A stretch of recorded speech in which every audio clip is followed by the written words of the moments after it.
Jodi Jones, a New York City fashion photographer and creative director with over 20 years experience working with brands on their marketing strategies. This series' aims are to give influencers, creatives, and entrepreneurs a set of tools to attract the right people to their brand the right way. By the end of today's lesson, you will know how to get to your customer's mindset and think from their perspective. It's always a good idea to check whether your customers are happy throughout their buying experience.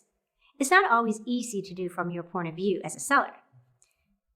The difference between your business succeeded or failing is directly related to the volume of satisfied repeated businesses and one-time users who are left unimpressed and won't be using you again. In the modern age of marketing, the stats tell us that 4 out of 5 times a customer who has a poor buying experience will contact that company and give them a piece of their mind. We've all seen this in action. Almost no one leaves a 1 or 2 star rating without letting everyone know exactly why. To combat this, a customer's first approach is the key to success. Ignore complaints at your own peril. To stay ahead of the game and to ensure that you get it right the first time around, you need to put yourself in your target audience's shoes and give your company an honest appraisal from your customer's perspective. The arrow approach. We have touched on this a few times already, but it's better to target a specific audience than just hoping to reach anyone possible. You need to focus on a specific target audience and tailor your products and services, and also your marketing campaigns and content to reach those people with the highest chance of finding value in your product and making those purchases. For instance, in photography, you don't want to market yourself as a food photographer that also shoots fashion, that shoots architecture, and then you do web graphic design at the same time, and it's all in one website. The reason is because people want a specialist in something, or even a specific product. Be engaging. Make sure you have your finger on the pulse in terms of what your customer wants and needs. Take the time to interact with them on social media. Always ask the question of what your company can help them with or what we can do better for them. They will appreciate the gesture and give honest feedback. See which posts perform best and repeat those posts. Analyze this. Get inside the head of your typical customer. What other hobbies and interests do they have? What content do they watch? What music do they listen to? Using data analytics on social media, Google, and YouTube gives valuable insight into what other interests your target audience has, which search terms they are searching for that are parallel to yours. There are a few ways to do this. The most direct would be through surveys, and an indirect method might be to look at what other marketers are presenting to that group of people and what is trending and engaging to them. Don't argue about money.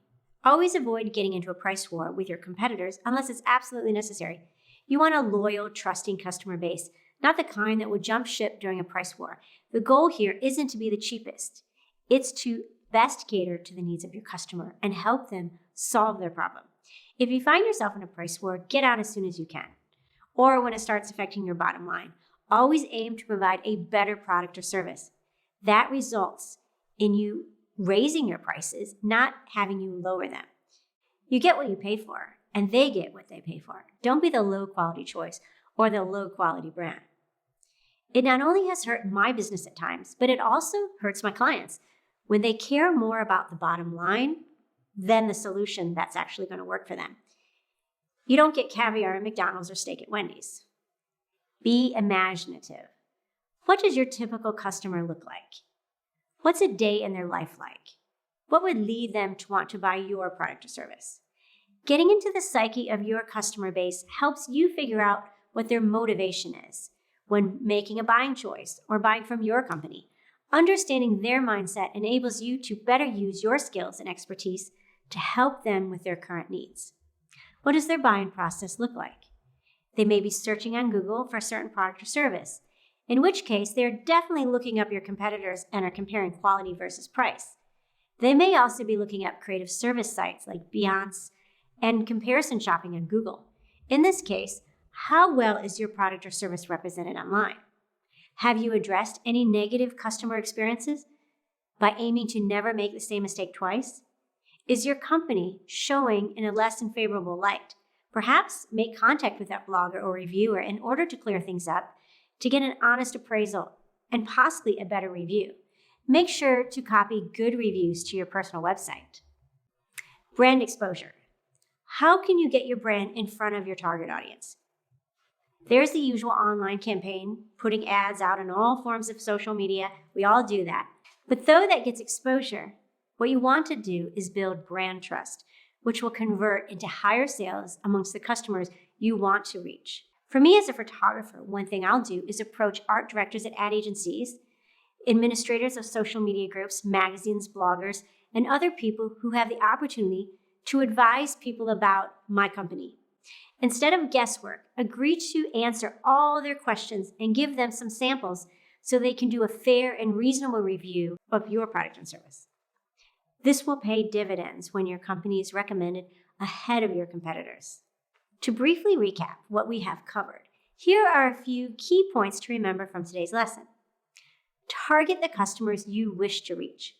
Generate hype and buzz on social media by interacting with your customer base directly. See which content does well, then do it again and again. Use analytics to see what else your customers search for. Your website will show you where they are coming from, and if you're all set up on Google Analytics, you can track this. Don't get stuck in the trap of competing using price discounts. Put yourself in your customer's shoes. Approach people to get your brand exposure higher amongst your target market. The to-do list for this week. Perform this exercise of trying to get into your customer's mindset and look at what you offer from their point of view. For me, I like to approach people in my industry, such as ad agencies, social media groups, art directors. You might want to approach businesses, bloggers, anyone who could be reviewing your company to clarify and improve their idea of what you do. Thanks, everyone. The team here at Jodi Jones Studio really hope that today's lesson has taught you how to better get in front of your target audience.